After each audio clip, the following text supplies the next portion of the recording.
ಬಂಗಾಳಕೊಲ್ಲಿಯಲ್ಲಿ ಮೊಂತಾ ಚಂಡಮಾರುತದ ಅಬ್ಬರ ಭುಗಿಲೆದ್ದಿದೆ. ಅಕ್ಟೋಬರ್ 27ರಿಂದ ಆಂಧ್ರಪ್ರದೇಶ ಮತ್ತು ತೆಲಂಗಾಣ ಕರಾವಳಿ ಪ್ರದೇಶವನ್ನು ತಲುಪಲಿದೆ.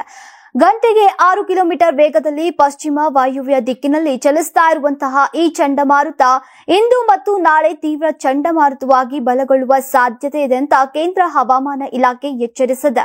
ಕರ್ನಾಟಕದ ಗಡಿಯಿಂದ ದೂರವಿದ್ರೂ ಕೂಡ ಆಂಧ್ರಪ್ರದೇಶ ಮತ್ತು ತೆಲಂಗಾಣ ಗಡಿಗೆ ಹತ್ತಿರ ಇರುವಂತಹ ಬಳ್ಳಾರಿ, ವಿಜಯನಗರ, ರಾಯಚೂರು, ಕೊಪ್ಪಳ, ಕಲಬುರಗಿ, ಬೀದರ್ ಸೇರಿದಂತೆ ಹಲವಾರು ಜಿಲ್ಲೆಗಳಲ್ಲಿ ವ್ಯಾಪಕವಾಗಿ ಮಳೆಯಾಗುವ ಸಾಧ್ಯತೆ ಇದೆ. ಶಿವಮೊಗ್ಗ, ಚಿಕ್ಕಮಗಳೂರು, ಹಾಸನ ಜಿಲ್ಲೆಗಳಿಗೆ ಭಾರೀ ಮಳೆ ಸಾಧ್ಯತೆ ಇದೆ.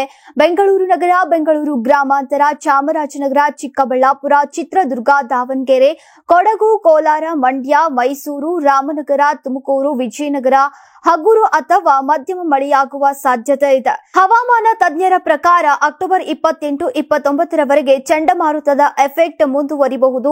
ಚಂಡಮಾರುತದ ವೇಗ ಕುಗ್ಗಿದ್ರೆ ಬೆಂಗಳೂರು ಮತ್ತು ದಕ್ಷಿಣ ಒಳನಾಡು, ಮಲೆನಾಡಿನ ಜಿಲ್ಲೆಗಳಿಗೆ ಮೋಡ ಕವಿದ ವಾತಾವರಣ ಇರಲಿದ್ದು ಭಾರೀ ಮಳೆ ಆಗುವಂತಹ ಸಾಧ್ಯತೆ ಕಡಿಮೆ ಇದೆ. ಕರಾವಳಿ ಆಂಧ್ರಪ್ರದೇಶದಲ್ಲಿ ಭಾರೀ ಮಳೆಯ ಸಾಧ್ಯತೆ ಹಿನ್ನೆಲೆಯಲ್ಲಿ ವಿಪತ್ತು ನಿರ್ವಹಣಾ ತಂಡಗಳನ್ನ ಸನ್ನಿಗ್ಧಗೊಳಿಸಲಾಗಿದೆ. ಈ ಚಂಡಮಾರುತವು ಕರಾವಳಿಯತ್ತ ಸಾಗ್ತಾ ಇದ್ದು ವಿಶಾಖಪಟ್ಟಣಂ, ಚೆನ್ನೈ, ಕಾಕಿನಾಡು ಮತ್ತು ಗೋಪಾಲಪುರ ಮುಂತಾದ ಪ್ರದೇಶಗಳ ಮೇಲೆ ಪ್ರಭಾವ ಬೀರುವ ನಿರೀಕ್ಷೆ ಇದೆ. ಪರಿಸ್ಥಿತಿಯನ್ನ ಎದುರಿಸೋಕೆ ವಿಪತ್ತು ನಿರ್ವಹಣಾ ತಂಡಗಳನ್ನ ಸನ್ನಿಗ್ಧಗೊಳಿಸಲಾಗಿದ್ದು ಮೀನುಗಾರರಿಗೆ ಸಮುದ್ರಕ್ಕೆ ಇಳಿಯದಂತೆ ಎಚ್ಚರಿಕೆಯನ್ನ ನೀಡಲಾಗಿದೆ. ನೀವು ಸಣ್ಣ ಆಗ್ಬೇಕಲ್ವಾ? ಅದು ಒಂದು ಉತ್ತಮ ಆಹಾರದಿಂದ ಸಣ್ಣ ಆಗ್ಬೇಕಲ್ವಾ? ಪ್ರತಿದಿನ ನಮ್ಮ ಜೀನಿ ಸ್ಲಿಮ್ ನ ಯೂಸ್ ಮಾಡಿ ಯಾವುದೇ ಸೈಡ್ ಎಫೆಕ್ಟ್ ಇಲ್ದಂಗೆ ನೀವು ಸಣ್ಣ ಆಗ್ತೀರಾ.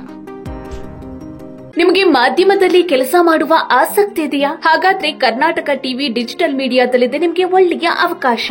ಆಯ್ಕೆಯಾದವರಿಗೆ ಉಚಿತ ತರಬೇತಿ ಕೊಡ್ತೀವಿ. ತರಬೇತಿ ನಂತರ ಕೆಲಸ ಮಾಡುವ ಅವಕಾಶನೂ ಕೊಡ್ತೀವಿ. ಈ ಕೂಡಲೇ ನಿಮ್ಮ ಮಾಹಿತಿಯನ್ನ ಮೇಲ್ ಮಾಡಿ.